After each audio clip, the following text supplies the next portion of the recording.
I never thought I'd be the guy writing something like this, but here I am. My name's Jason, and I've been with my wife Emily for about 6 years now. We met in college, and honestly, I thought we had a pretty solid thing going. She was smart, beautiful, a bit bitchy at times, typical girl you'd see in a sitcom, but I loved her. We got married 2 years ago, and I really thought we were building a life together. At first, everything felt normal. We had our ups and downs, sure, but I always believed in family loyalty, in sticking through thick and thin. That belief was tested when my mom passed away unexpectedly last year. It hit me hard. I was devastated, but Emily was there, at least I thought she was. She was supportive, cried with me, helped me plan the funeral.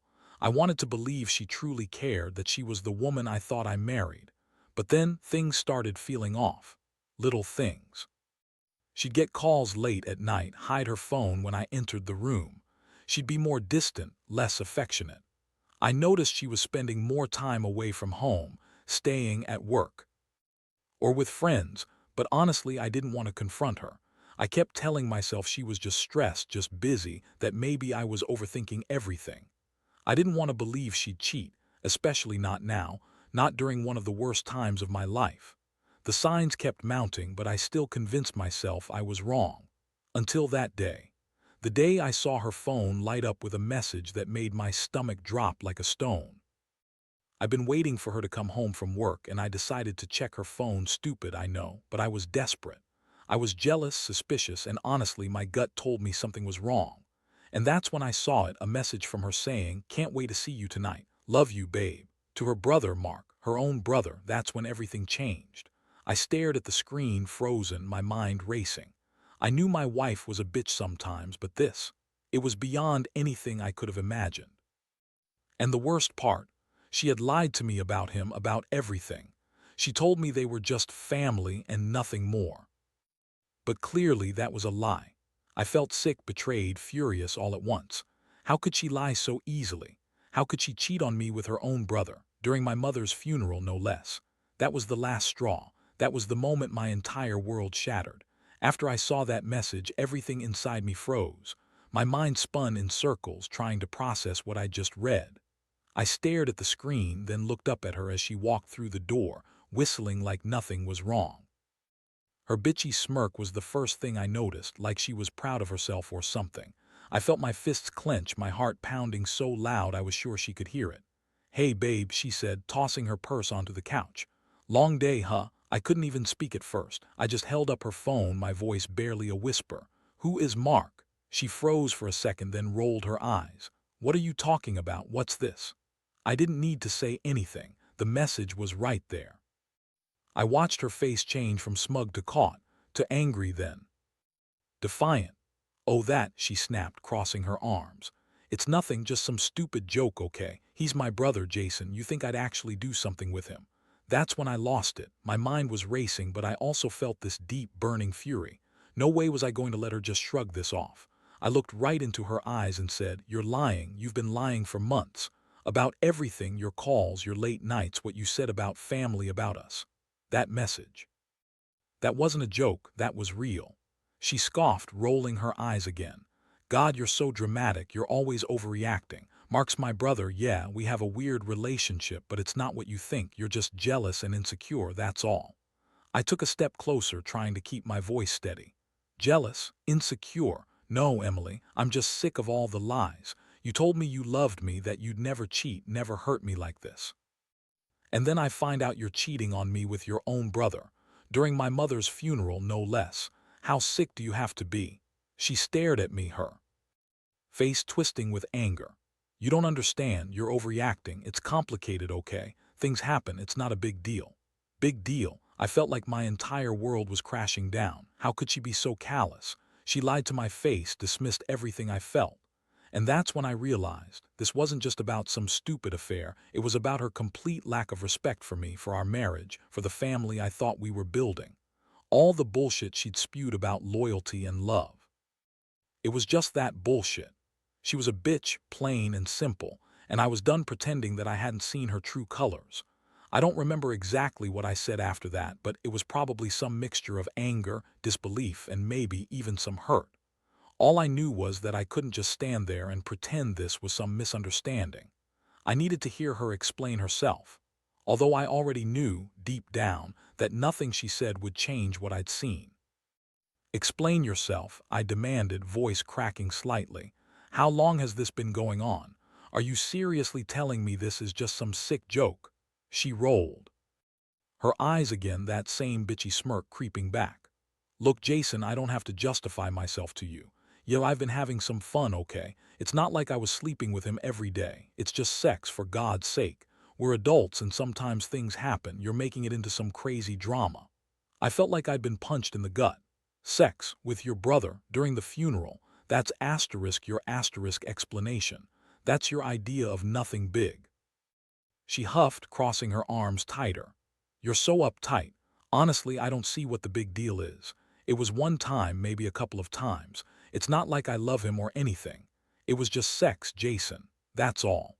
You're overreacting because you're insecure and, frankly, a little pathetic. If you could just loosen up and stop being so jealous, maybe you'd see it's not the end of the world." That was the moment I realized how much she loved twisting shit around. Her words, they were so typical, so manipulative. She was trying to make me question myself, make me doubt what I'd seen. But I knew better. I knew I wasn't crazy. I'd caught her in a lie, a big one. And then she did something I didn't expect. She laughed, just a cold, bitter laugh. "You really think I'm going to sit here and let you accuse me of all this? Grow up, Jason. You're a decent guy, but you're so fucking naive sometimes. I've been lying to you for months about us, about my family, about everything. And now you're acting like I've committed some crime. Get real." It was like she was trying to gaslight me, to make me doubt what I knew in my gut. But I couldn't. I was furious, hurt, and disgusted all at once. The woman I loved, the woman I married, had betrayed me in the worst way possible, during my mother's funeral, no less. I felt sick just thinking about it. How could I have been so blind? How could she be so callous? All I wanted was to get out of that apartment, away from her bullshit. I knew I had to decide what to do next, whether to confront her further, pack my things, or just walk away and never look back. But one thing was clear. I wasn't going to stay and pretend everything was fine. Not anymore. The silence that followed her last words felt deafening. I stood there, staring at her, trying to process everything. Her lies, her coldness, the way she dismissed what I'd uncovered as some petty jealousy. But inside I was burning. Everything I believed in, everything I thought was real between us, was crumbling fast. I finally managed to speak, my voice low and trembling. "You think this is just some joke, that I should just forget about it? You're cheating on me with your brother, Emily, during my mother's funeral. How the hell do you expect me to just forget that?" She rolled her eyes again, that bitchy smirk back on her face. "Relax, Jason. I told you it's no big deal. It's just sex and it's over. I don't love him. I don't want to be with him. It's not like I'm leaving you or anything. You're overreacting again." I felt my stomach turn. Her words were so dismissive, so callous, like I was some idiot for caring. Like her betrayal was nothing more than a game to her. And the way she kept defending it, acting like I was the problem, made me see just how little she respected me. I took a step back, trying to gather myself. My hands were trembling, but I forced my voice to stay steady. "No, Emily, you lied to me for months. You hid calls, sneaked around. You told me it was all about work or stress. And then I find out you're screwing your brother. How do you expect me to just pretend none of that matters?" She scoffed again, brushing past me. "Look, Jason, you're making a mountain out of a molehill. I made a mistake. It's not like I'm some terrible person. You're just overreacting because you're insecure. Honestly, I don't even know why I bother explaining myself to someone so damn paranoid." That was it, the last straw. My blood boiled. I couldn't believe her indifference, her cruelty. She was so good at twisting everything around. I wanted to scream, to shake her, to make her see how much she'd hurt me, but I knew it wouldn't do any good. I just looked at her, my heart pounding in my chest. I realized right then that I couldn't stay, not with her, not after this. I had to get out, to think, to breathe again. I couldn't keep pretending that the woman I loved had betrayed me like this, especially not with her own brother. The image of her lying, smirking, dismissing everything I felt, it cut deeper than I ever thought possible. I didn't say a word at first. I just turned and grabbed my coat, feeling numb but also furious. I didn't need her approval anymore. All the lies, the pretending, gone. I could feel tears burning in my eyes, but I refused to let her see me break. I knew then that I had to leave, to get out of that apartment and clear my head. Before I walked out, I looked back at her. Her face was still full of that bitchy smirk, like she hadn't just admitted to cheating on me with her brother, like she was proud of herself. That made my stomach churn even more. I wanted to scream at her, to tell her how much she'd damaged everything, our marriage, my trust, my sense of reality. But I held my tongue. "Don't bother trying to call or text me," I said coldly. "You've lost me for good, Emily. I hope you're happy with your fun. Because I sure as hell won't be around to see it." She rolled her eyes again and waved dismissively. "Good riddance," she snapped. "Honestly, you're pathetic. You're too weak to handle the truth anyway." I clenched my fists so hard my knuckles turned white, then walked out the door without looking back. The fresh air hit me like a punch, but it also somehow made me feel lighter, like I'd finally freed myself from a nightmare I'd been living in. I knew I had a long road ahead, rebuilding, healing, figuring out what was next. But I also knew one thing: I couldn't stay with someone who lied, cheated, and dismissed me so easily.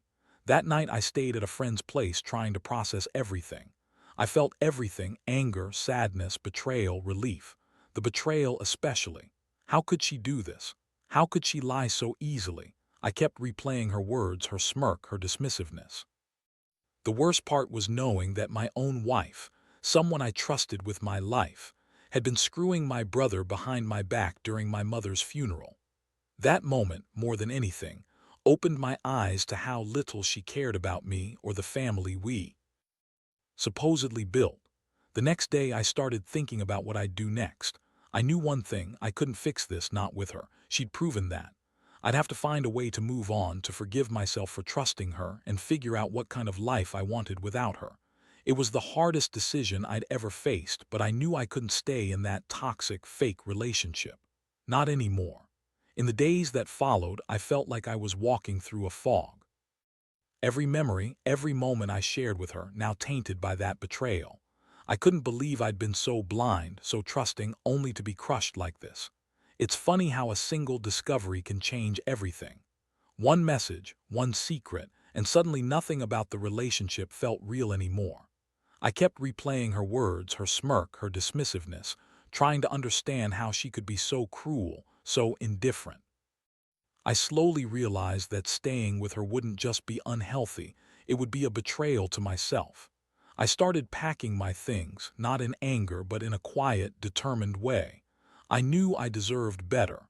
I deserved respect, honesty, and someone who wouldn't lie to my face during the most painful moment of my life. I told myself I wasn't the one who was weak or pathetic or insecure. She was. She'd proven that by her actions and by how effortlessly she dismissed everything I felt. That day I left. I didn't bother to say goodbye. What was the point? I just walked out that door knowing I was starting a new chapter. It wasn't easy. I felt a mixture of relief and emptiness, but mostly I felt free. Free from the lies, the betrayal, the fake smiles. I knew I'd be okay eventually. Looking back now, I see how much I learned from this. Trust is fragile. Love can be a lie if you're not careful. And most importantly, I learned that I don't need someone who lies and cheats to feel whole. I don't need to stay in a relationship built on deception. I have my dignity and I have myself. That's what matters most. To anyone else out there going through something similar, I'll say this: don't ignore the signs. Don't convince yourself it's okay when it's not. Trust your gut, and don't be afraid to walk away. Because at the end of the day, nothing is more important than your own happiness and self-respect. And if someone can't give you that, then they don't deserve a place in your life.